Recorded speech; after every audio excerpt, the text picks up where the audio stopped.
Bienvenidos al Congreso de Prevención 2021. Este año en la Argentina cerca de 125.000 personas recibirán un diagnóstico de cáncer. Según estimaciones de la Agencia Internacional de Investigación en Cáncer, la Argentina se encuentra entre los países con incidencia de cáncer media y alta. Los tumores con mayor incidencia en nuestro país son el cáncer de mama, el cáncer de próstata, el cáncer colorectal, el cáncer de pulmón y el cáncer de cuello uterino. Varios de estos tipos de cáncer pueden prevenirse y otros pueden detectarse en forma temprana, favoreciendo su tratamiento y curación. La prevención del cáncer consiste en tomar medidas que reduzcan el número de casos nuevos de cáncer y con ello disminuir el número de muertes por esta enfermedad. La ciencia actualmente investiga muchas maneras de prevenir el cáncer, como evitar la exposición a sustancias que provocan cáncer o situaciones que provocan cáncer, adoptar hábitos saludables de estilo de vida y alimentación, identificar y tratar tempranamente enfermedades precancerosas, indicar medicamentos para tratar una enfermedad precancerosa o evitar que el cáncer aparezca, lo que llamamos quimioprevención, y tratamientos quirúrgicos en determinados casos para prevenir la aparición de cáncer. En el ciclo 2021 del Congreso Argentino de Prevención de Cáncer de la OCC, ofrecemos en formato virtual a demanda una actualización de la temática dividida en módulos. Por ejemplo, cáncer de mama, prevención primaria y secundaria de cáncer de pulmón, cáncer colorectal, asesoramiento genético, cada uno de ellos preparados por destacados profesionales en el tema. Además, brindaremos un módulo con recomendaciones dirigidas a la comunidad y planeamos difundir esta valiosa información a colegas de otras sociedades científicas. Sean todos muy bienvenidos. Módulo de genética y cáncer. El asesoramiento genético tiene como objetivo prevenir el cáncer y educar a los pacientes con las medidas de vigilancia adecuadas a cada caso. En este módulo contaremos con la presencia de la doctora Melina Winocourt y Luisina Bruno. Adelante, por favor.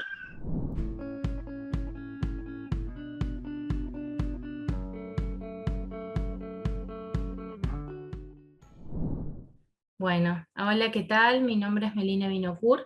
Vamos a hablar sobre esta cápsula sobre asesoramiento genético oncológico. Esta primera parte de la charla la voy a dar yo. Vamos a hablar sobre qué es el asesoramiento genético oncológico y uno de los síndromes más importantes que tenemos, que es el síndrome de mama y ovario hereditario, más conocido BRCA1 y BRCA2. Después nos va a continuar con la segunda parte de la charla la doctora Luisina Bruno, oncóloga y asesora genética del Instituto Fleming y Heidit, que ella nos va a hablar sobre la parte de asesoramiento genético oncológico en tumores digestivos. Bueno, ¿qué es el asesoramiento genético? Para que entiendan, básicamente inicia con una consulta. El médico puede ser genetista o, como es el caso nuestro, oncólogos o clínicos o ginecólogos que hicieron una especialización en asesoramiento genético oncológico.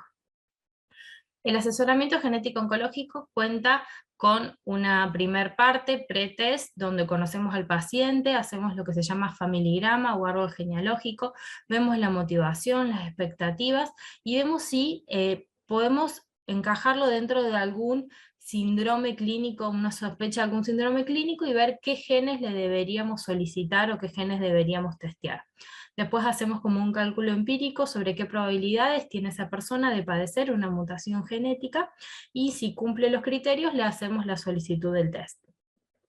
Después el paciente realiza el test, que ya vamos a ver cómo es, pero es una extracción de sangre, y la segunda parte más compleja de nuestra labor es la interpretación de los resultados, ¿sí? Podemos tener variantes patogénicas, variantes benignas, variantes de significado incierto. No es el objetivo de la charla que ustedes se lleven esa parte de la charla, sino que sepamos que hay muchas opciones y que es nuestra labor interpretar los resultados, ver qué implicancias tienen, qué alcances tienen, y básicamente adecuarlas a ese caso y a ese paciente que tenemos al frente. En base a eso nosotros hacemos recomendaciones, que siempre las hacemos por escrito, sobre qué medidas de prevención va a tener que tener ese paciente de ahora en más, ya sea que tiene o no tiene una mutación, y el resto de su familia si hubiera que estudiar a más individuos, ¿sí? Entonces, Para resumir, el asesoramiento genético oncológico cuenta de por lo menos 2 consultas, una donde conocemos al paciente, hacemos el árbol genealógico, lo que es el pedigrí, y le solicitamos o no, según los criterios, el test genético. Y la segunda consulta donde ya vimos el resultado del test genético, lo interpretamos y le damos la devolución al paciente y le explicamos qué recomendaciones tiene que empezar a seguir de ahora en más. Bueno. Entrando de lleno a lo que es el tema que nos compete hoy, es el síndrome hereditario de cáncer de mama y ovario, o más conocido BRCA1 BRCA2, por los genes que le dieron origen, ¿sí? En 1990 la doctora Mary Clark King demostró la relación del gen BRCA1 y el cáncer de mama. Luego pudo hacer la misma demostración con el gen BRCA2, y después se fueron demostrando que no eran solamente que tenían más riesgo de padecer cáncer de mama o de ovario, sino que había otros órganos involucrados. Pero el boom y lo que lo hizo noticia fue gracias a la famosa actriz Angelina Jolie de Hollywood, que probablemente todos la conozcan, que ella en 2013, por padecer una mutación en el gen BRCA1, se decidió someter a una mastectomía bilateral profiláctica. Esta noticia en 2013 hizo que se dupliquen el número de consultas y pruebas genéticas, y tuvo mucho más impacto que el labor diario de muchos médicos. Para mí es algo que nosotros, como los médicos, tenemos que estar agradecidos a que gracias a ella esto se hizo conocido y se hizo popular y salió solamente del ámbito científico para que llegue a la población qué es lo que tenemos que hacer y qué es a dónde va todo este curso de prevenir el cáncer. Entonces para mí tenemos que estar muy agradecidos al efecto Angelina, como se dice, que hizo que sea más popular esta información y que pueda llegar a más gente. Entonces, ¿existe el cáncer de mama hereditario? Sí, claro que existe, pero no es el más frecuente. 1 de cada 8 mujeres tiene cáncer de mama. El cáncer de mama es la patología oncológica en las mujeres más frecuentes, por lejos, pero solamente entre el 5 y el 10% va a ser hereditario. La gran mayoría es esporádico. Entonces, por unas cuestiones lógicas de salud pública, uno no podría hacerle el estudio genético a todas las mujeres que tienen cáncer de mama. Entonces nosotros tenemos ciertos criterios que nos van a hacer como abrir los ojos y decir, bueno, esta paciente tiene criterio por lo menos de una consulta de asesoría genética y probablemente de la solicitud de un estudio.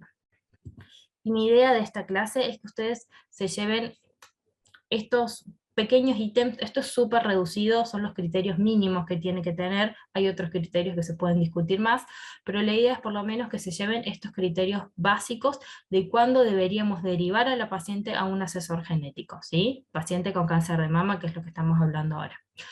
Si la paciente tiene cáncer de mama y tiene menos de 45 años, debería hacerse el estudio genético.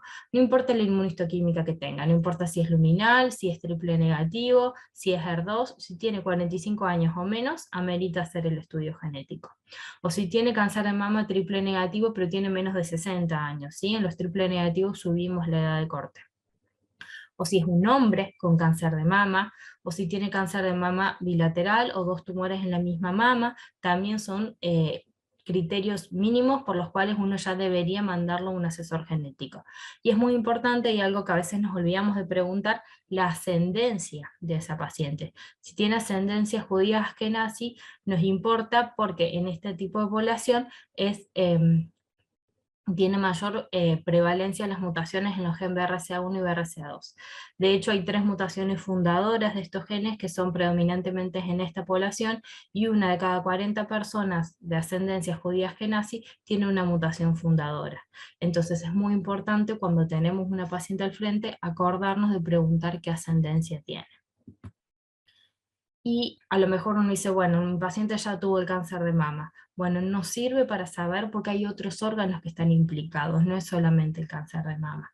Dijimos que la población general tiene un 12% de riesgo a lo largo de la vida de tener cáncer de mama. Pero si una paciente tiene una mutación en el gen BRCA1 o BRCA2, estos riesgos suben hasta un 80%. Un 80%, es altísimo, ¿sí? Entonces es muy importante detectar estas pacientes, ya sea porque ya tienen el cáncer de mama o porque son portadoras de la mutación, para reducir ese riesgo tan alto. Y que otro órgano muy importante es el ovario. El riesgo de la población general de cáncer de ovario no llega al 3%.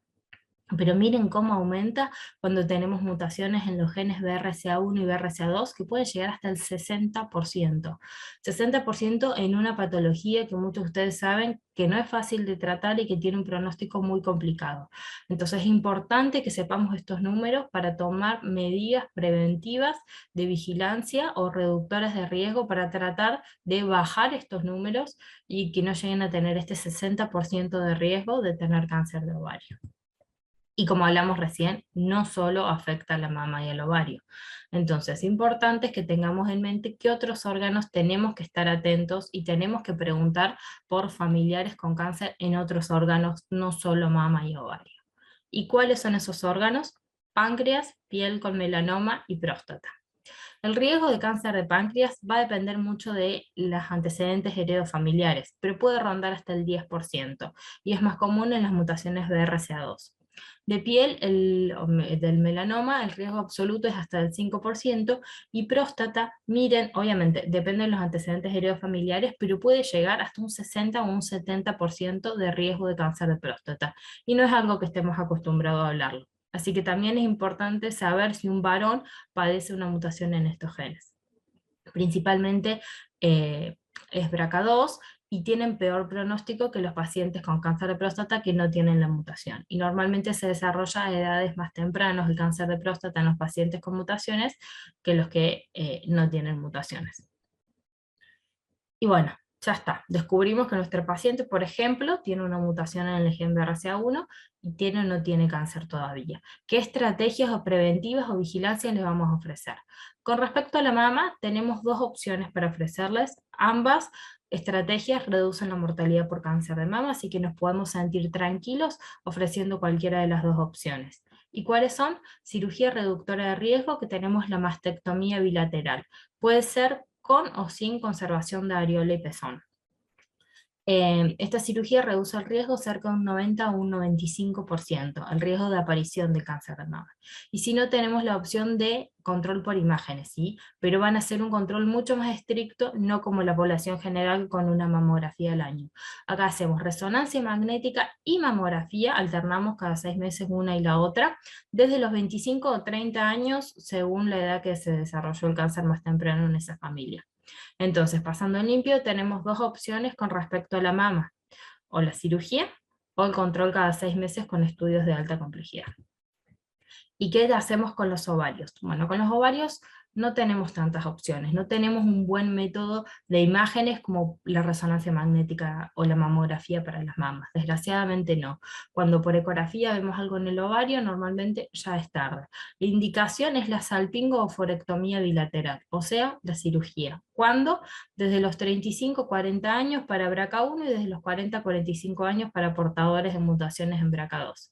Reduce la incidencia de cáncer de mama también. ¿Y por qué es muy importante que hagamos la cirugía cuando todavía no hay síntomas ni ninguna elevación del marcador?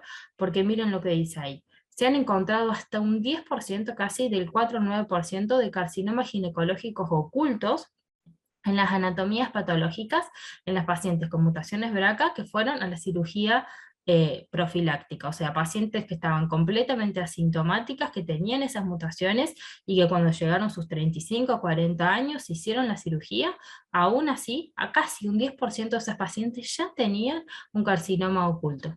Entonces es muy importante dejar esto en claro a nuestros pacientes, que si son portadores de esta mutación, cuando va llegando a esa edad, si ya cumplieron paridad, la recomendación fuerte es la cirugía. Y para los otros órganos que nos quedan.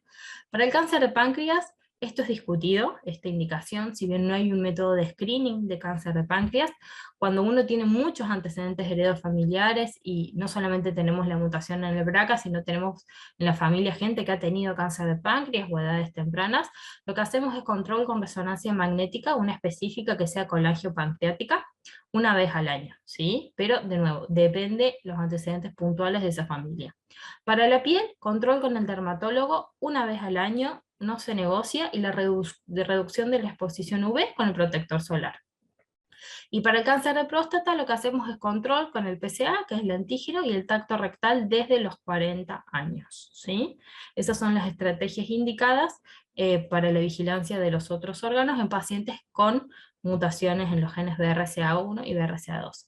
Si bien dijimos que la charla de hoy es sobre este síndrome, para que ustedes sepan y tengan en la mente, como vemos acá en el gráfico, casi la mitad son responsables de BRCA1 y BRCA2, pero hay otros genes, ATM, CHEK2, PALB2, PTEN, hay otros genes, ¿sí? La idea es que ustedes se lleven a la casa, es que sepan que hoy en día no se estudian solo esos dos genes, sino hacemos un panel multigenético cuando tenemos la sospecha de que tenga cáncer de mama hereditario o cáncer de ovario hereditario, hacemos un panel multigenético. Entonces, en el mismo estudio se estudian varios genes a la vez, por más que lo más frecuente sean los BRCA, ¿sí? Es para que sepan, no hace falta que sepan los nombres de los otros genes, eso ya es territorio del asesor genético, nomás que sepan que hoy en día sería una buena práctica clínica estudiar más de estos dos genes, ¿sí? ¿Y en qué consta? Estamos hablando de estudio genético, ¿en qué consta? El estudio genético es una extracción de sangre, puede ser saliva también, y se lleva a analizar a un laboratorio especializado, ¿sí? Hay que averiguar en las ciudades de origen de cada uno si están estos laboratorios especializados. Yo soy de Córdoba, y acá tenemos 3 o 4 laboratorios especializados donde podemos hacer este estudio, y si no, todo se deriva a Buenos Aires. La cobertura de la mutual, bueno, esto también es discutido, hay algunas mutuales que lo cubren, otras que no, no está en lo que se llama PMO, Plan Médico Obligatorio, así que bueno, a veces hay que renegar un poquito, y si no es un estudio realmente costoso, así que también es algo a discutir con el paciente, ¿sí? Y otra cosa a tener en cuenta es que no es un estudio de sangre que está de un día para el otro. El resultado puede tardar hasta 30 días. Entonces, si uno tiene un paciente que depende del resultado, le voy a hacer una cirugía conservadora o le voy a hacer una cirugía reductora de riesgo en ambas mamas, ojo, pensarlo y tener en cuenta que voy a tener por lo menos un mes hasta que tengo el resultado del genético. Entonces, ir haciéndolo, por ejemplo, cuando está haciendo la quimio y cuando vamos programando la cirugía, si no tenemos que correr a último momento. Y para ir terminando, si el paciente es portador de una variante patogénica, ¿a quién más debo estudiar? Bueno, esto es una pregunta típica de los pacientes porque todos están muy preocupados por sus hijos, por su descendencia.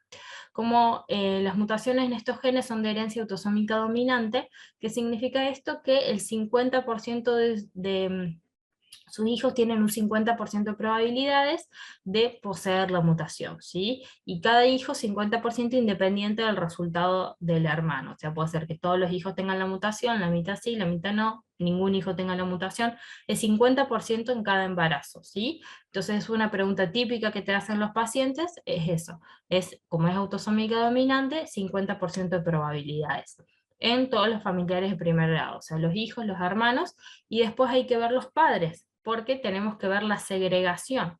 ¿Qué es la segregación? Es básicamente ver de qué rama viene la mutación genética, si viene de la rama del papá o de la rama de la mamá. ¿Por qué? Porque hay tíos y hay primos que tenemos que ir a estudiar, y no vamos a estudiar los de las dos ramas por las dudas, ¿sí? Entonces, ¿uno qué hace? Le hace la mutación genética al papá y al mamá. Bueno, listo, vino del lado de la mamá, estudiamos a los tíos, y después vemos si estudiamos a los primos del lado de la mamá.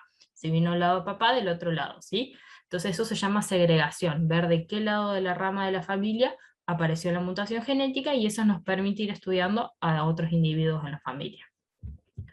Bueno, espero no haber ido muy rápido, espero que se haya entendido. De todos modos tenemos ahora después el módulo de preguntas, así que eso fue todo por la primera parte de la charla. Los dejo con la doctora Luisina Bruno. Muchas gracias. Hola, ¿qué tal? Soy la doctora Luisina Bruno y agradezco a la Asociación de Oncología esta posibilidad de poder estar con ustedes en este congreso de prevención. Vamos a hablar respecto del tema de síndrome de Lynch, a quién solicitar estudios genéticos. Esta es un poco la agenda, vamos a evaluar 4 puntos importantes: las generalidades clínicas, los criterios de sospecha, diagnóstico y vigilancia y tratamiento. Respecto a las generalidades, nosotros bien tenemos en cuenta que el 70-80% de los pacientes con cáncer colorectal que nosotros evaluamos en realidad son tumores esporádicos. Existe un grupo de 15-20% de esos pacientes que cuando interrogamos detectamos que hay antecedentes familiares, pero la gran pregunta es cuál de todos estos pacientes puede llegar a tener un síndrome hereditario. Y respecto al síndrome de Lynch, es importante recordar, porque aunque el grupo de pacientes que tienen síndromes hereditarios asociados a cáncer colorectal es muy pequeño, entre 3 al 5%, el síndrome de Lynch es el más frecuente, que abarca casi el 80% de estos síndromes hereditarios.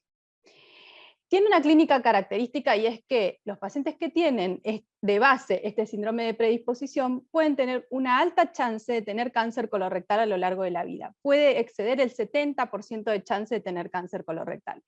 Y uno de los grandes problemas es que el diagnóstico de cáncer colorectal ocurre generalmente a edades tempranas, inclusive edades mucho más tempranas que cuando estarían empezando el screening para cáncer colorectal. Además de los tumores colorectales, en el síndrome de Lynch también se pueden ver asociados otros síndromes que tienen que ver con la cuestión digestiva, como es aproximadamente hasta un 30% de riesgo de tener cáncer gástrico de tipo intestinal.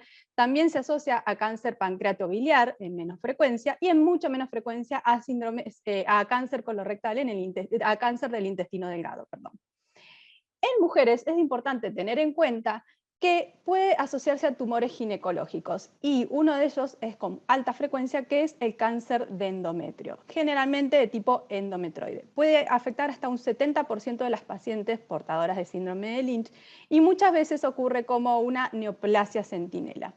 Y otra cosa que no debemos dejar de recordar es que también se puede asociar a cáncer de ovario, alrededor de un 10-15% de chance de tener cáncer de ovario. Por eso, si conocemos la clínica de estos pacientes, sabemos a qué tenemos que estar atentos y qué tenemos que vigilar. El síndrome de Lynch, biológicamente, está vinculado a alguna mutación asociada a genes que intervienen en la reparación del ADN. Son 4 genes los más importantes: MLH1, PMC2, MSH2 y MSH6. También se puede asociar este fenotipo a la mutación a nivel de EPCAM, que como está por arriba de MSH2, actúa en el promotor de MSH2, y como este no se traduce, el fenotipo es parecido a MSH2. Pero bueno, en realidad lo que ocurre es que todo el tiempo en la replicación, es decir, en la copia de una hebra de ADN a una hebra hija de ADN, puede ocurrir una alteración en el apareamiento de las bases. Por ejemplo, en este caso que está en el gráfico, que la guanina se una a timina en vez de citosina. Entonces, esto primero va a ser censado por un par de proteínas que están involucradas en el síndrome de Lynch, que son MSH2 y MSH6. Cuando ellas censan, pueden reclutar a MLH1 y PMC2 y así formar un complejo que va a tener primero una actividad ATPasa, va a sacar el nucleótido que está incorrectamente y va a permitir el ingreso de un nucleótido correspondiente. Y así se mantiene la fidelidad de la copia del ADN. Pero ¿qué ocurre? Cuando hay síndrome de Lynch, esta reparación del ADN no ocurre como corresponde, es decir, se generan errores. Y esto suele ocurrir en zonas donde hay nucleótidos repetitivos, que se ven en zonas que se llaman microsatélites del ADN, que están dispersas en todo nuestro genoma, ¿sí? Entonces, cuando vemos que estas zonas son, cuando se va a replicar, o más pequeñas o más largas, se habla de inestabilidad microsatelital. Y esto nos está mostrando esta falla del sistema reparador de ADN, que en clínica lo vemos como síndrome de Lynch.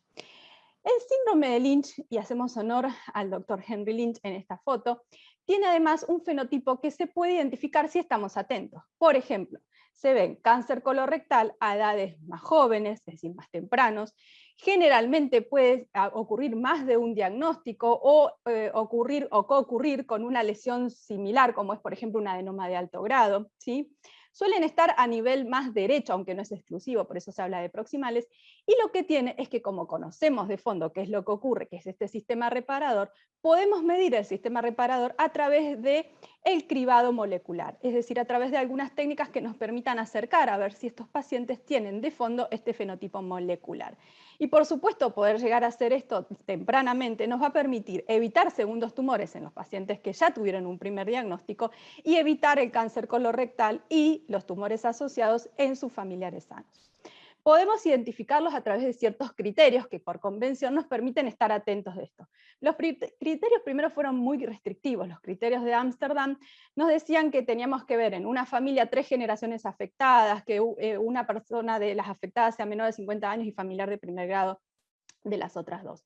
Esto se veía en muchos pacientes con síndrome de Lynch, pero en otros no. Alrededor de un 40% podían no ser identificados. Entonces los criterios se flexibilizaron, a través también del mayor conocimiento de la patología. En los años 90 se habla de estos criterios de Bethesda revisados, que hoy tienen vigencia aún. Por ejemplo, si yo detecto a alguien con cáncer colorectal antes de los 50 años, criterio de Bethesda 1, si esa persona tiene un cáncer colorectal, pero además tiene cáncer de endometrio, tiene 2 lesiones asociadas a síndrome de Lynch, o esto que ha sido muy importante, esto de poder hacer el cribado molecular en las biopsias. Primero, un patólogo avesado nos va a decir que ve algunas cuestiones en la histología que nos hacen pensar que si le hago un estudio molecular, tal vez detecte algún paciente con déficit de reparación del DNA. Eso que se ve, que se llama criterio de Bethesda 3, en la histología se puede ver como un infiltrado linfocitario o como infiltrado tipo medular, o mucina, o células en anillo de sello, o símil tipo Crohn, enfermedad tipo Crohn. Después ya tendría que estar muy atento para los criterios Bethesda 4 y 5 de poder hacer un correcto árbol genealógico, que siempre es nuestra sugerencia, pero muchas veces no se tiene tiempo. Por eso es que los criterios se fueron flexibilizando, y de ser muy restrictivo, Amsterdam, criterios Bethesda revisados en pacientes menores de 50 años, se flexibilizó la edad, el consenso de Jerusalén a menores de 60 años, en el Epicol menores de 70, y hoy lo que se habla es de hacer screening universal. Todo paciente con diagnóstico de cáncer colorectal o cáncer de endometrio, que son los que tienen alta penetrancia en este síndrome, puedan hacerse el cribado con alguna de las técnicas que vamos a discutir ahora para estar atentos y comenzar de ahí y después llevarlo al estudio molecular o genético en sí mismo. El cribado entonces, o pesquisa molecular, es eso que se hace en la biopsia. Este es el único síndrome hereditario que tiene algo que nos muestra en la biopsia, y eso es lo que nos permite tener esta oportunidad de poder detectarlo, ¿sí? Puedo usar la técnica de inmunohistoquímica, en donde si las proteínas están estructuralmente normales, se van a teñir, y si hay de fondo alguna mutación que logre pérdida de epitopes, lo que se va a ver es que en el tejido normal va a haber tinción de la proteína, pero en el cáncer colorectal o cáncer de endometrio, en donde además del gen que ya se encuentra porque tiene una mutación, porque tiene un síndrome hereditario, se genera el segundo hit y se pierde el segundo alelo, en la parte del tumor no se tiñe esa proteína, ¿sí? Las técnicas de inestabilidad microsatelital por PCR miran 5 zonas en donde hay microsatélites que entraron en un consenso, que son el consenso de Bethesda, en donde se ve qué tamaño tienen. Y si hay un tamaño distinto, el pico va a ser diferente, se va a ver como más ensanchado. Entonces, si yo tengo 2 de 5 de las zonas de Bethesda alterados, hablo de inestabilidad microsatelital. Si no tengo ninguna de estabilidad, y si tengo una de estable bajo, que hoy día se considera estable. Es decir, 2 de 5 es inestabilidad microsatelital para PCR.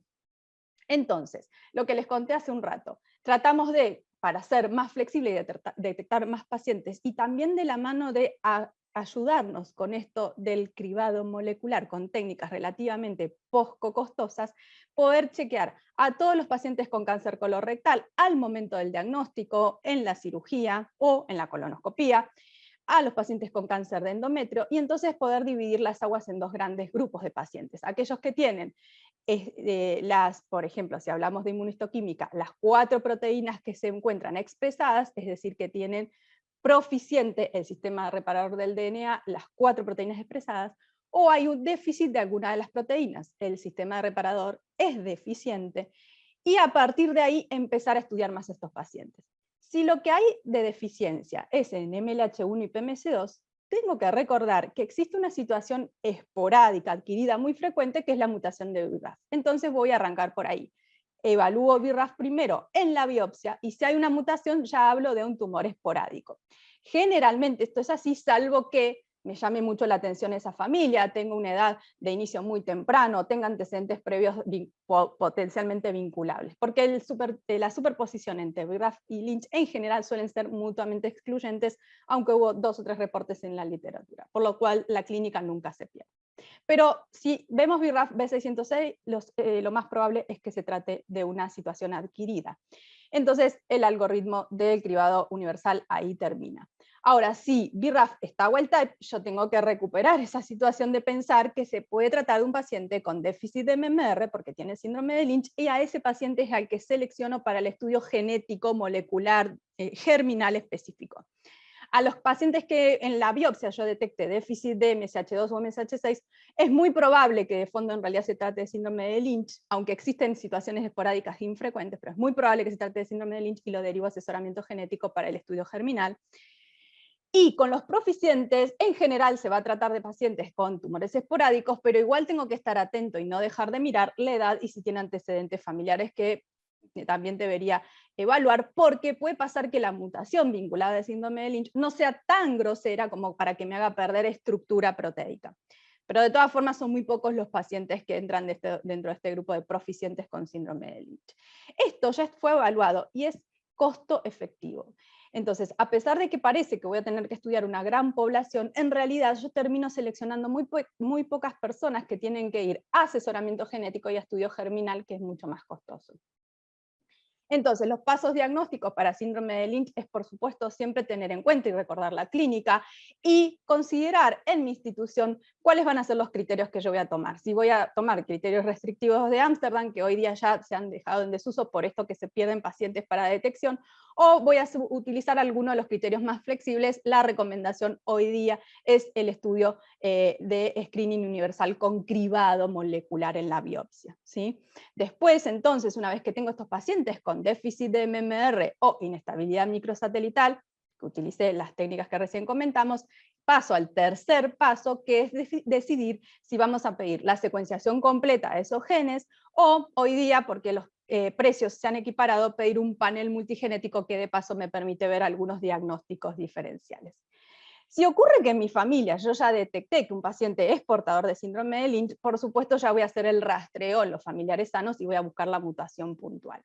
Y esto es muy importante, porque la idea es detectar a pacientes portadores sanos a edades muy tempranas. Yo tengo que tratar de identificar a estas personas alrededor de los 20 años, porque es a partir de esa edad en donde estos pacientes tienen que empezar a hacer la colonoscopía, que inicialmente es cada 1 o 2 años, pero que después de los 40 años debería ser anual, porque la chance de que ocurra un diagnóstico de cáncer colorectal, si yo excedo esos tiempos, es muy alta. Pero si yo lo detecto en estadio de pólipo, ese paciente nunca va a tener cáncer de colon a pesar de que sea portador de un síndrome de Lynch.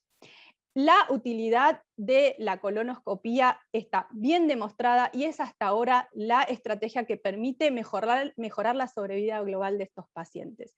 Fíjense, este es un estudio de hace muchos años en donde se comparó pacientes con síndrome de Lynch que fueron, digamos, a estrategia de vigilancia con colonoscopía o aquellos que simplemente fueron a una vigilancia más habitual. Y fíjense que la videocolonoscopía equipara la expectativa de vida de estos pacientes a como si no tuvieran ningún síndrome de predisposición.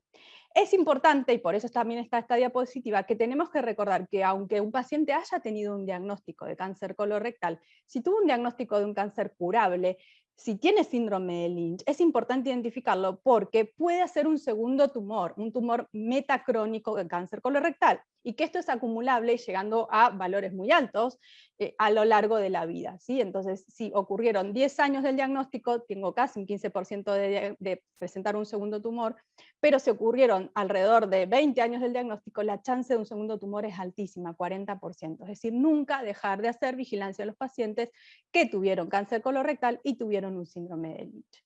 Las implicancias hoy día entonces tienen que ver hacia arriba con esto de la colonoscopía anual a inicio temprano. Si dentro del screening o un reciente diagnóstico el paciente se sabe que es portador de una mutación, puede optar por la colectomía total. No es algo que generalmente nosotros recomendemos si el paciente es adherente por cuestiones, digamos, de calidad de vida, pero es una opción para algunos pacientes. También es importante que esto del cribado molecular hoy día tiene otras utilidades, ¿sí? No solo se pide para el cribado de síndrome de Lynch, sino para también conocer la biología de los tumores. Y en estadio 2 muchas veces lo pedimos para poder decidir adyuvancia. Si vamos a hacer adyuvancia y tenemos estadio 2 y tiene en la biopsia déficit de MMR, vamos a saber que no deberíamos hacer solo capecitabine. O no le hacemos tratamiento o hacemos capecitabine con oxalipatino porque ya ha sido demostrado que es detrimental. Pero también saber esto para un paciente que tiene síndrome de Lynch es importante, aún en pacientes que tengan recaídas o sean metastásicos de inicio, porque hoy sabemos que las primeras líneas de tratamiento con inmunoterapia, utilizando estos mismos marcadores, ¿sí?, de cribado molecular en biopsia, ha demostrado mayor utilidad digamos, en comparación con la quimioterapia convencional. Es decir, son los pacientes con síndrome de Lynch que podrían beneficiarse mucho de las primeras líneas de inmunoterapia, o en recaídas subsecuentes, si no lo han hecho previamente, de la utilización también de inmunoterapia. Entonces, mensajes para nuestra casa. Es importante identificar estos pacientes y sus familias porque esto tiene alto impacto clínico. Existe un cribado molecular que nos facilita la detección más allá de los criterios clínicos que a veces es difícil recordar. Son estrategias costo efectivas porque empezamos por la biopsia, pero vamos a seleccionar a qué pacientes vamos a hacer el estudio germinal. Esto tiene implicancias importantísimas en esta prevención bien personalizada, y esto además hoy día tiene utilidad terapéutica justamente en medicaciones de alto costo. Así que con esto les agradezco la invitación y quedo abierta a las preguntas que ustedes quieran considerar. Bueno, ¿qué tal? Buenos días. Este va a ser el espacio de discusión de la cápsula o el módulo de asesoramiento genético. Mi nombre es Melina Vinokur y estoy acompañada por la doctora Lucina Bruno, que ya ambas nos hemos presentado, y la idea de este espacio es hablar y sacarnos algunas preguntas que pueden ir surgiendo, ¿sí? Bueno, como primera pregunta o primer tema a discutir va a ser sobre la accesibilidad de estos estudios hoy en día en lo que es el consultorio y la práctica clínica. Lucina, ¿a vos qué te parece? ¿Lo cubren, no los cubren las mutuales? ¿Cuál es tu experiencia del día a día en el consultorio? Bueno, en principio, uno de los mensajes que queremos contar con este tipo de charlas es que es algo que sabemos que no está dentro de los planes obligatorios del PMO, ¿no? Pero lógicamente no va a estar ahí porque es un subgrupo particular de pacientes, no es la población general. Pero que hoy día, en realidad, es un estudio que se puede llegar a conseguir. En el caso de Lynch, que fue el tema que a mí me tocó, digamos, yo les conté el tema de iniciar con el algoritmo que implica una inmunohistoquímica. Entonces, ese paso inicial, la verdad es que está bastante más difundido en diferentes ámbitos, inclusive no solo en el privado, sino también en el público. Por supuesto que la inmunohistoquímica no es un test genético, pero tiene esa doble función de hoy está tan difundido porque también es un biomarcador para terapéuticas, que no es el caso hoy de charlar la prevención, pero a su vez nosotros tomamos ese dato como para empezar a considerar si se trata o no de un síndrome de Lynch. Así que esa primera etapa diría que está bastante accesible. El tema del estudio genético ya está un poco más restringido y se sugiere la consulta con el genetista, que por ahí lo que ocurre es que somos pocos, pero bueno, de a poco estamos entrenando justamente con este tipo de iniciativas y charlas, estamos ayudando a que esta información llegue más cercana al oncólogo general y, ¿por qué no?, a los médicos no oncólogos de atención más primaria de la salud, ¿no? Bien. En el tema de mama y ovario, por ahí te puedo contar que puede un poquito tener que ver dependiendo un poco del ámbito. Sé que es bastante más complicado conseguir directamente el estudio genético en el ámbito público, pero hay algunas iniciativas. Y cuando se plantea alguna opción terapéutica, hay algunos programas que pueden apoyar desde la industria. Pero en principio, si uno lo justifica con el asesoramiento genético, con un resumen de historia clínica y charlado con el auditor, se puede conseguir, y ya hay datos de que hablan de la costo-efectividad. Por lo menos en el ambiente de capital donde yo estoy trabajando, por ahí vos me puedes contar un poco más en Córdoba cómo es la cuestión. Sí, en Córdoba depende bastante de la cobertura que tenga el paciente.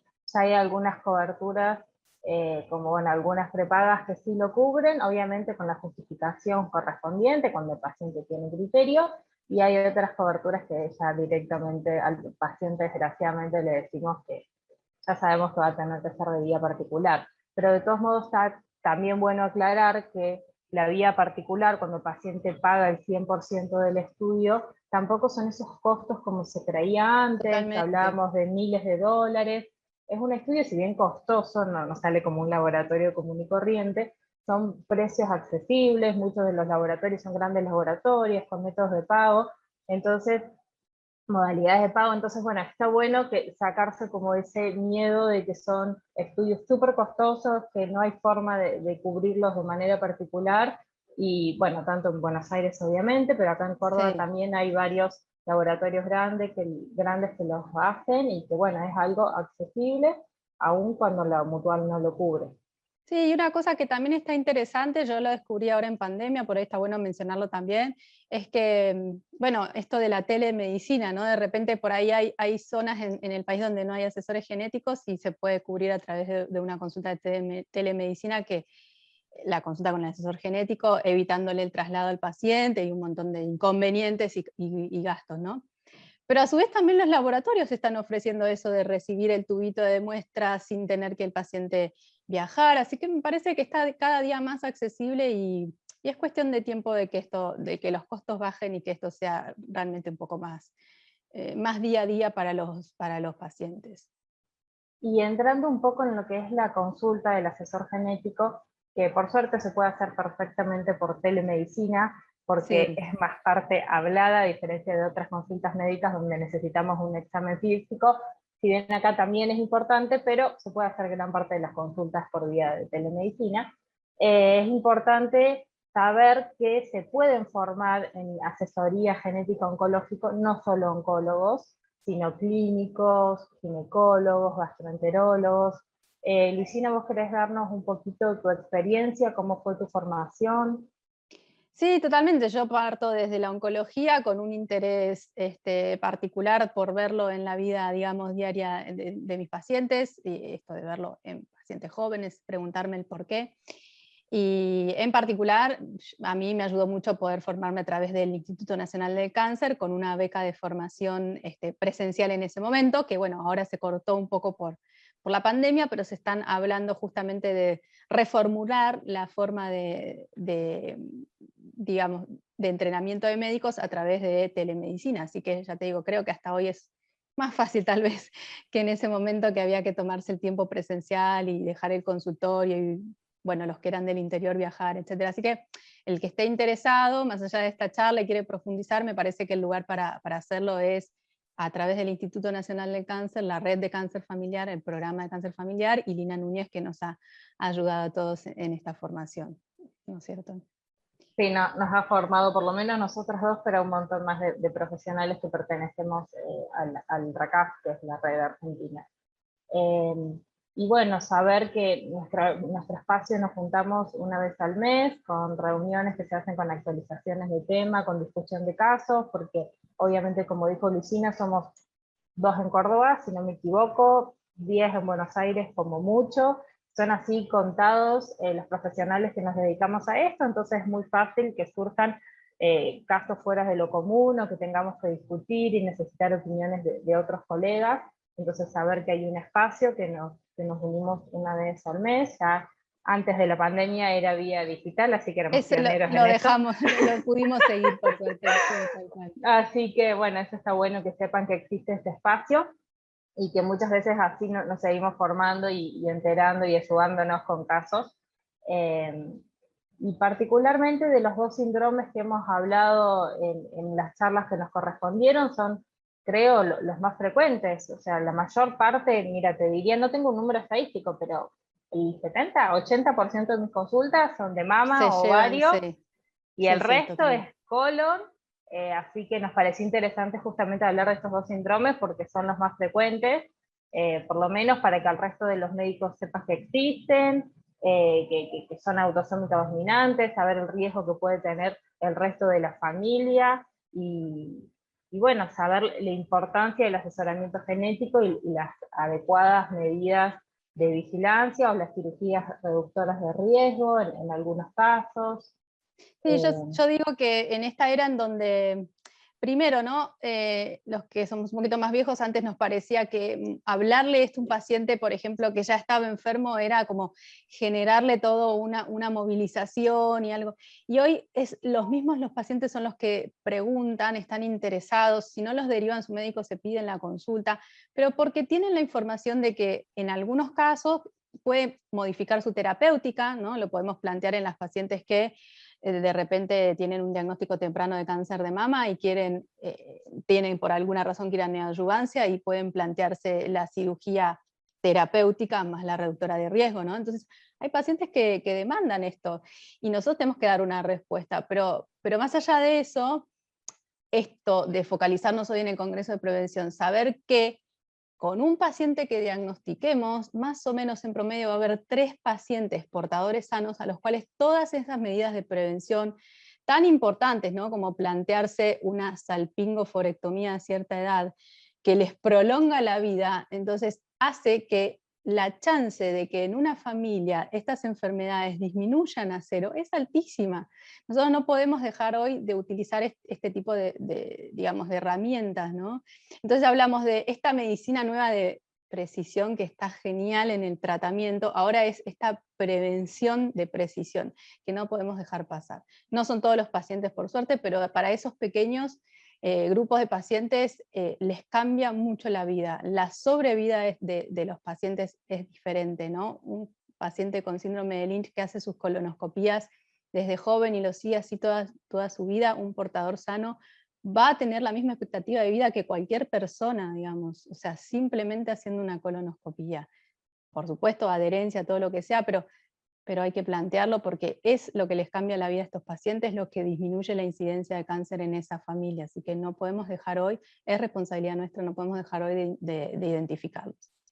Y entrando, por ejemplo, en lo que es el síndrome mama-ovario, algo que se dice mucho y que Angelina Jolie, si bien yo creo que nos ayudó un montón a los médicos haciéndolo público, también está ese mito, creo, ¿no, Lu?, de que todas las mujeres se tienen que operar. O sea, si tenés la mutación genética, sí o sí te tenés que operar. Y bueno, sacar un poquito ese mito, ¿no? ¿Vos qué pensás? Eso, tal cual, sí.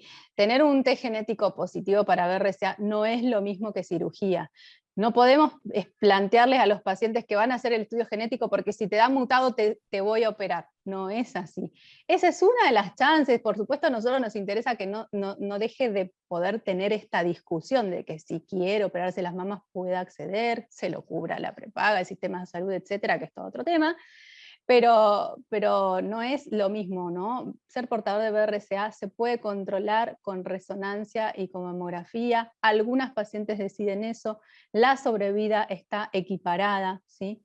Tenemos que ser claros con ellos y decirle que le estamos haciendo este control de alto riesgo porque un diagnóstico puede aparecer, pero la mayoría de las series que han utilizado sistemáticamente esto demuestran que los diagnósticos generalmente son in situ, estadios 1, se curan las pacientes. Así que es otra estrategia que tenemos que ver, porque para una paciente que no esté convencida de una mastectomía reductora de riesgo, no le estamos haciendo ningún favor. Si cambiamos una prevención por algo que la paciente no acepta internamente, no va a vivir como nosotros queremos, que es que viva plenamente. Entonces tenemos que tratar de identificar qué le pasa a esa paciente, ¿no? En esto nos ayudan muchísimo los psicólogos, por lo menos en mi equipo es una pata fundamental. A eso iba, ustedes tienen la suerte, que no pasa en todos lugares de Buenos Aires, ustedes hablo el Fleming, el privilegio de poder contar con un psicólogo en la consulta y lo impresionante que es cómo cambia todo, la interpretación y todo, cómo se lo decimos al paciente. Psicólogo entrenado, ¿no? Porque viste que este sí. Es un tema tan particular. Pero bueno, yo también creo que la telemedicina va a ayudar en esto, ¿no? Digamos, a difundir. Las mismas sociedades de psicooncología están empezando a armar cursos para, no necesariamente una especialización de cada uno, pero para que el psicólogo general tenga un poquito más de visión respecto a esto. Así que creo que también esto va a cambiar en el futuro, no tan lejano. Porque le decimos al público que la mayoría de nuestras pacientes son todas pacientes jóvenes, estamos hablando de la mayoría gente de menos de 50 años, entonces es mucho el tiempo que tienen por delante para tener esa información que le estamos dando en ese momento, que para nosotros es a lo mejor 10 minutos una consulta, y bueno, entonces saber cómo decirlo y saber transmitir eso es muy importante. Y como decía Luisina, para que puedan llevar la prevención de la mejor manera posible y que no le estemos complicando la vida con información en vez de tratar de solucionársela. Sí, totalmente. Hay otra cosa que también está como un mito dando vuelta, y es que simplemente como médicos llevar este tema a la consulta puede hacer que la paciente se angustie, ¿no? Y lo que ya tenemos estudiado, nosotros como casuística propia lo confirmamos, porque ya estaban estos datos de población de Estados Unidos, que los pacientes ya están preocupados. Que nos lo digan o no en la consulta puede ser que tengan más o menos tiempo, más o menos confianza, pero muchos pacientes que tienen diagnósticos de cáncer de mama, ovario, colon, hoy escuchan de esto, muchas veces se asumen como tal, que lo tienen, que seguro se lo van a pasar a los hijos, y en realidad, vuelvo a decir lo mismo, 10% de los casos, 20% en ovario, entonces hay un 80% de personas a los cuales le tenemos que aclarar que no es así, y otro 20% que sí, ¿no? Pero bueno, que a esas personas, ¿qué les corresponde? ¿Qué control empírico, ¿no? ¿Cuál es nuestra clínica para decirle a esas familias cómo las seguimos? Y lejos de que los angustiemos por tratar el tema, en realidad ya tratarlo les baja la ansiedad. Y por supuesto, si después identificamos qué ocurre, aunque haya un primer momento inicial de angustia por descubrir que hay un gen, el darle la herramienta de prevención tan útil, muchas veces también tranquiliza, ¿no? Y ni hablar si en una familia hay no portadores, ¿no? Esos que realmente se tranquilizan y saben que este factor de riesgo a ellos no les tocó. Así que Y a creo eso que tenemos que justo iba a trabajar. decir eso de que la mayoría de que llegan a la consulta creen que son ese pequeño porcentaje que sí lo tiene. De hecho, cuando uno le explica que normalmente arrancamos todos medios parecidos las consultas, el porcentaje que son esporádicos y el porcentaje que son hereditarios, de hecho se sorprenden porque todos creen que la mayoría son hereditarios y que ellos están dentro de ese grupo. Entonces, como dice Lu, la mayoría ya llega con la angustia o la sospecha de que ellos ya son parte de ese grupo. Entonces muchas veces la charla inicial, que nuestras charlas de asesoramiento son largas, nuestra charla inicial puede ser como 45 minutos, pero ya esa charla muchas veces los tranquiliza, y bueno, después obviamente dependiendo del resultado y la persona, pero bueno, me parece que estos eran temas interesantes para discutir y para hablar, que no eran tan médicamente puntuales como los que discutimos cada uno en su charla. Sí, Así que, totalmente. bueno, no sé, Lucy, ¿te parece que quedó algo más que aclaremos? No, la última cosa, el mensaje para aquellos que hoy recién están, digamos, escuchando respecto a estos síndromes, etcétera, y es que no se asusten de preguntar. Nosotros los asesores genéticos preferimos que nos deriven un paciente de más que de menos. Si estuvo bien la derivación o no, nadie va a ponerse a juzgar, todo lo contrario. En todo caso, vamos a ayudar a encauzar. Un pequeño tip que les vamos a contar es que siempre traten de que a la consulta del genetista vaya el paciente afectado, no solo el familiar sano preocupado, porque al test genético se lo vamos a hacer al afectado para poder darle la información correcta a los sanos. Entonces, ya empezando desde ese punto, se gana muchísimo tiempo, se aclaran mucho las cosas, y van a tener siempre una devolución del genetista, no van a tener que interpretar solo un resultado, ni mucho menos. Así que esto es trabajo interdisciplinario, estemos acá o estemos alejados. Creo que cada día se puede hacer mejor, así que al contrario, esto tiene que recién empezar a difundirse, y siempre va a estar bueno que hagan más consultas que menos. Bueno, muchísimas gracias, Lucina, por toda tu participación en el Congreso, y Bueno, muchísimas gracias por la gracias. invitación y por la iniciativa, que creo que es muy buena, la verdad, que era algo que nos debíamos retomar en la OCE, el Congreso de Prevención. Bueno, muchas gracias a los organizadores, y bueno, quedamos a su disposición. Adiós. Gracias.